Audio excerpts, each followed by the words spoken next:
Hollywood remakes often focus on uphill battle, competing against nostalgia and original vision and the audience's attachment to what came before.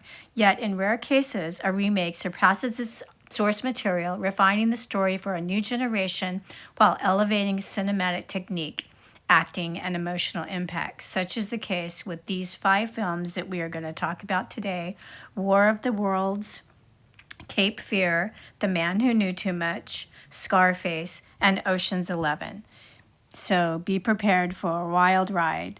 Tell me which one is your favorite remake.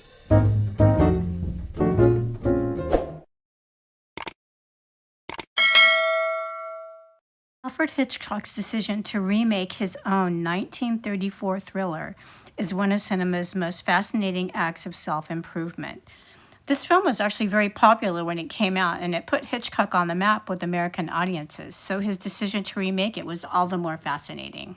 The 1956 version, starring James Stewart and Doris Day, demonstrated how Hitchcock had matured as a filmmaker.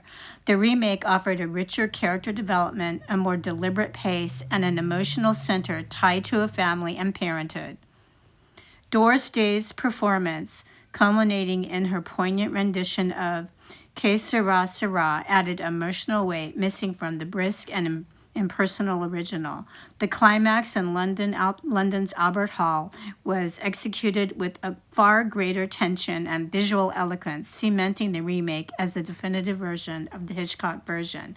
And in fact, most people don't even know that there was an earlier version of The Man Who Knew Too Much. That's how successful the remake has been. Martin Scorsese's 1991 masterpiece remake of Cape Fear took the simple revenge narrative of the 1962 film and transformed it into a psychological horror masterpiece. While the original pitted a clean-cut family man against a vengeful ex-con, Scorsese injected ambiguity and moral decay into every frame. Robert De Niro's Max Cady was no longer just a brute. He was a terrifying embodiment of vengeance and twisted religious zeal.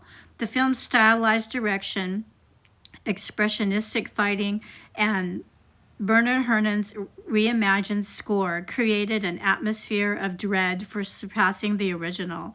By making the family less perfect and more complicit in their downfall, Scorsese turned Cape Fear into a haunting meditation on guilt, repression, and moral rot beneath the suburban respectability facade.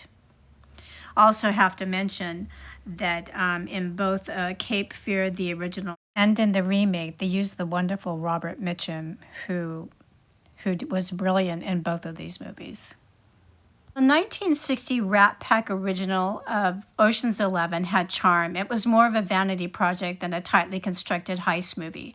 Steven Spielberg's 2001 remake, however, turned that concept into a slick, stylish, and smart ensemble piece.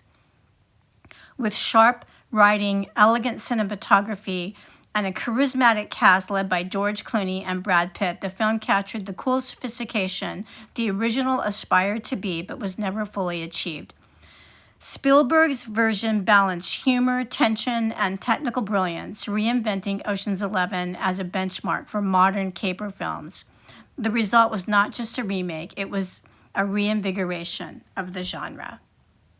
The 1953 version of War of the Worlds startled audiences. It was a big deal at the time. People ran from the theaters screaming. They were sure that they were going to be invaded at any moment. But the 2005 remake of War of the Worlds, again by Steven Spielberg, was a whole different ballgame.